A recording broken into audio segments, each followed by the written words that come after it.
Hey, welcome back to the Disney Plus Everyday Challenge. Today we have Meet the Robinsons. This is the 2007 movie from Walt Disney Animation. This is about an hour and 37 minutes long. It's directed by Stephen J. Anderson, and he also provides a number of voices for some of the characters in the film. He's involved in all sorts of this. This appears to be his baby. I don't know, or a number of people's babies. However, this baby was kind of came and went. I thought for sure that I had seen this, or I'd seen scenes of it, or I'd seen the trailer like a billion times because they didn't weren't shy about the marketing. The scene with the dinosaur with the very big head and the tiny arms, super funny, but for some reason I never saw it. Sorry, guys. I've seen it now, and it's one of my favorite things on Disney Plus right now. It just is. It has a huge cult following, from what I understand. There's not been a sequel. There's never. There was one planned, then it got canceled, and nothing yet. Nothing has been mentioned yet.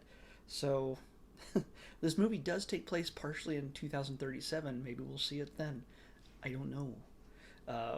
But it would be awesome if that was the case. I would prefer to see a series, even if it's like a limited series.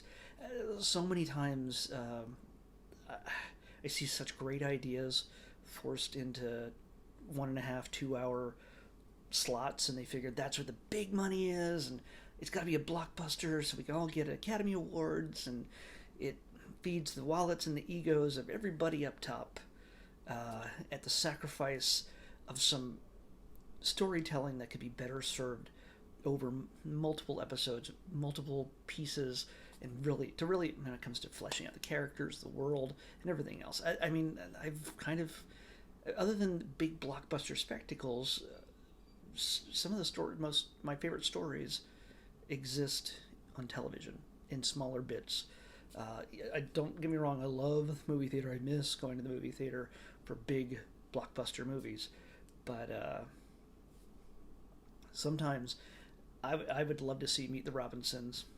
Maybe a different name because it doesn't really fit, because you do get to meet the Robinsons, and after that, you kind of know who they are. But wouldn't it be great to get a little bit more about them and the story of Lewis and the people he meets?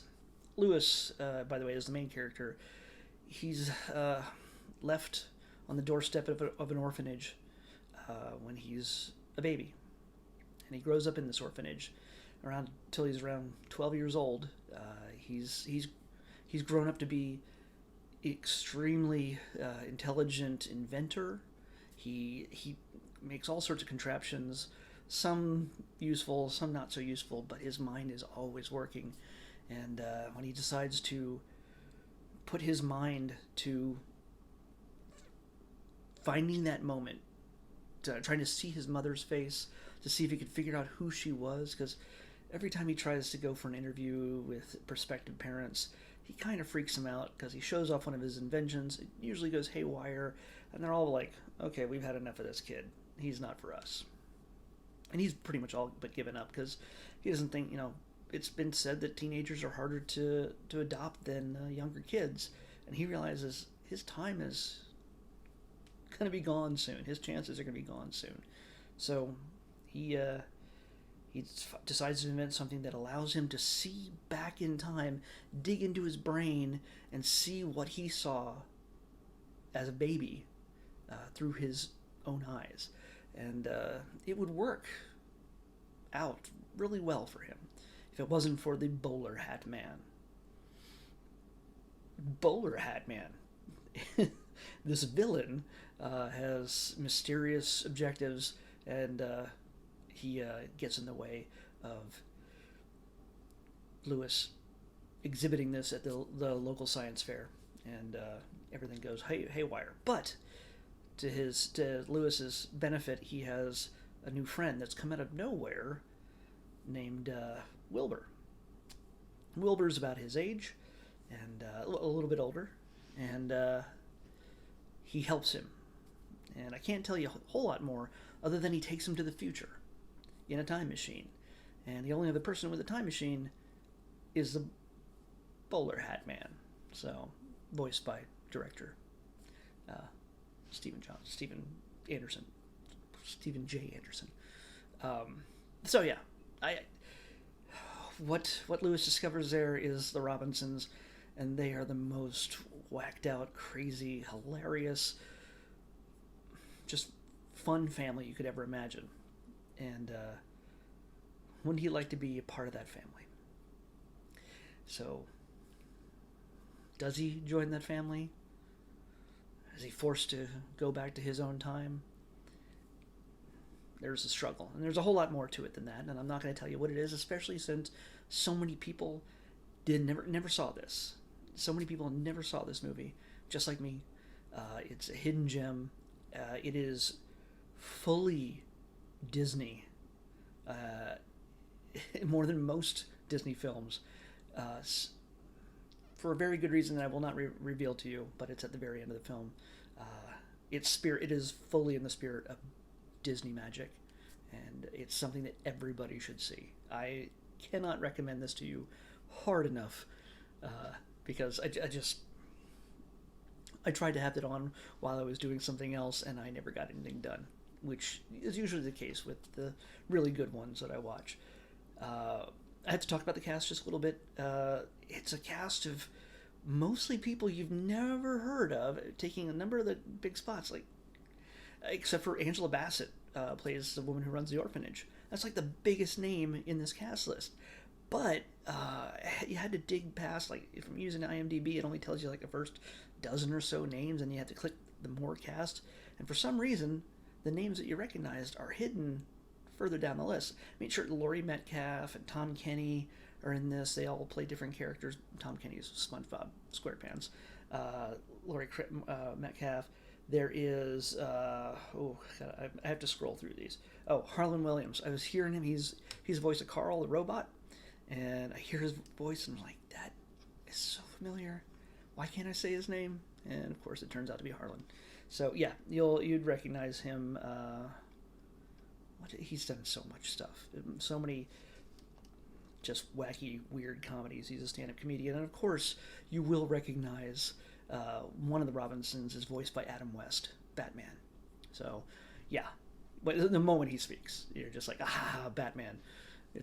He's unmistakable. Rest in peace, Adam. So yeah, it's a kind of movie that bears additional watches, and I'm sure, I'm guaranteeing I'm going to watch this again and again, because it's time travel. Certain things are called out, I guess, early on in the film. I mean, you kind of can put the pieces together as if you're paying attention. But I won't say anything more. But you can put the pieces together as how things might work out. Nothing is exactly as they seem, and you, yes, can probably guess who certain people are. One of the characters is named Cornelius, and he doesn't show up at first, and they're like, oh, what does he look like? And they're like, oh, he looks like Tom Selleck. And they're like, well, that's a neat coincidence, because turns out Tom Selleck ends up voicing that character later on in the film.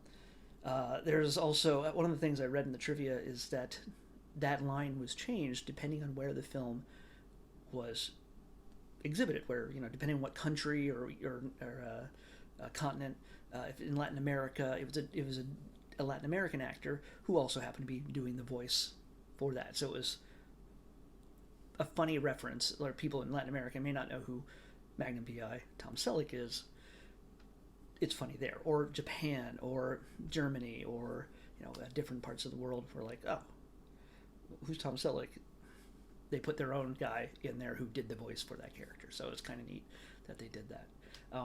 But yeah, I can't recommend this enough. If I say any more, and I'm fearing that I'm going to say too much, there's lots of neat little twists and turns, and you have to stay to the very, very end. Well, not the end. I don't think there's anything at the end of the credits or anything. Oh, one thing I forgot is Danny Elfman does the score in this thing. So how did this slip by? It's all my fault. So yeah, it's another trivia thing I forgot to mention. If you notice there's any difference, I didn't notice it until I was looking at the credits, but Lewis is voiced by two different boys. What happened is they filmed it, they recorded all the parts, and the kid who originally played him, which was, let me see if I can get his name right, Daniel Hansen. Daniel Hansen grew up since they started making the film, and so his voice changed. And when they had to go back and they rewrote some parts and they animated some sequences, they had to get another kid to speak the rest of the lines. So yeah, there's actually two kids who sound incredibly similar. I couldn't tell you which parts were different. I wasn't really paying attention. If I had known ahead of time, like you know now, maybe you might be able to tell the difference. I could not.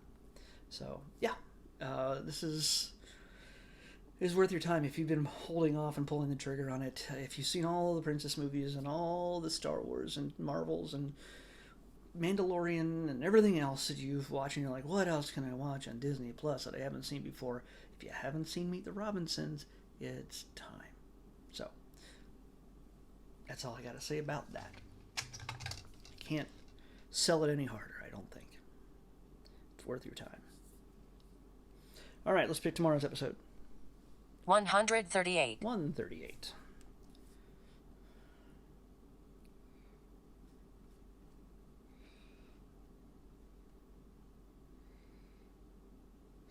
Okay, we got a series, and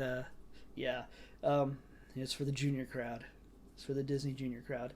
It was going to happen one point or another, so we're going to watch maybe 1 or 2 episodes. I'm pretty sure I'm going to get the idea of this pretty quickly, pretty early on.